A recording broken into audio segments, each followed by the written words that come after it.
Hello, welcome to the YouTube channel of the Critical Thinking Center at the University of Wisconsin-Stevens Point. I'm Donna Warren and I'm director of the center. And today I would like to talk a little bit about what critical thinking is. Frankly, I have never been particularly fond of the term critical thinking because critical thinking often carries with it the connotation of being nasty or negative or fault-finding. And that's really not what critical thinking is. We define critical thinking as the intentional process of identifying, analyzing, evaluating, and constructing reasoning in deciding what conclusions to draw or actions to take. A couple of things follow from this definition. First, critical thinking is something that you do on purpose. It's an intentional process. Frequently, we rely upon habits of thought when we decide what beliefs to have, or actually we don't decide what beliefs to have at all. We just kind of get the beliefs in the way that I might habitually and unthinkingly believe what my friends tell me. And that is perfectly okay.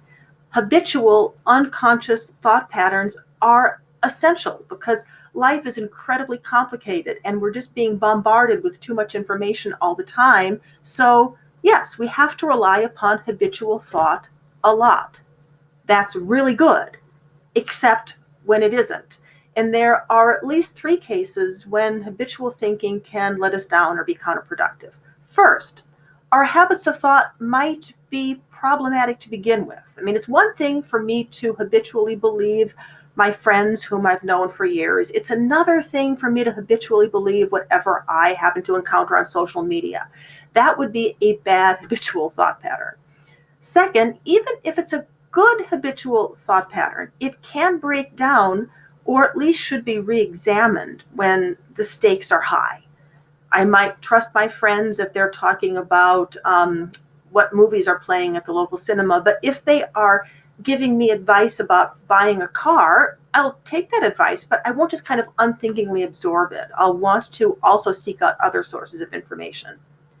Thirdly, sometimes the situations are novel, and habits are often not good for novel situations because habits have been developed in the context of the familiar. So if I have a new friend, for example, I might need to learn when I can trust that friend implicitly and when I might want to double check. So the takeaway is critical thinking is intentional. It's done on purpose.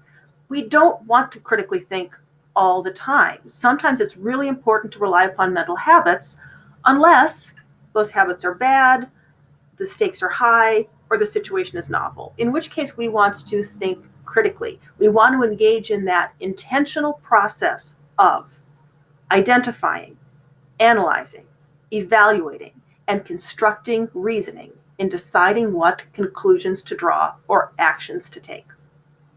The second thing to take away from that definition, I think, is that critical thinking concerns both what we think and what we do. It's not just about how we view the world. It's also very much about how we act in the world. When we're thinking about what conclusions to draw, that part of the definition, we're engaged in a process that I call argumentation.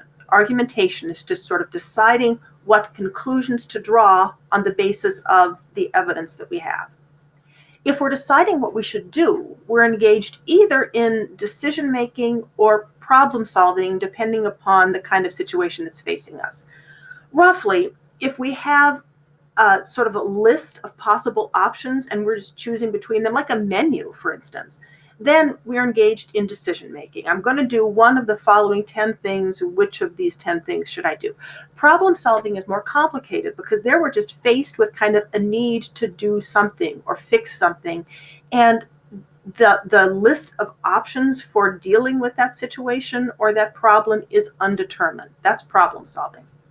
So critical thinking is essentially concerned with argumentation, decision-making, and problem-solving as we intentionally engage in the process of identifying, analyzing, evaluating, and constructing reasoning in deciding what conclusions to draw or actions to take.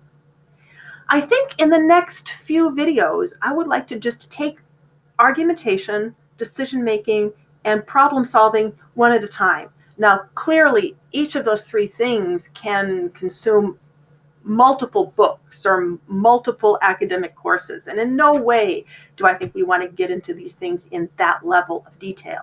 But maybe I can just talk about some concepts that are related to argumentation that might be useful, and then some concepts that are related to decision making that might be useful, and then some concepts that are related to problem solving that might be useful. Then depending upon where we're at, we can maybe drill down more into one of those areas if it seems like it might be fruitful.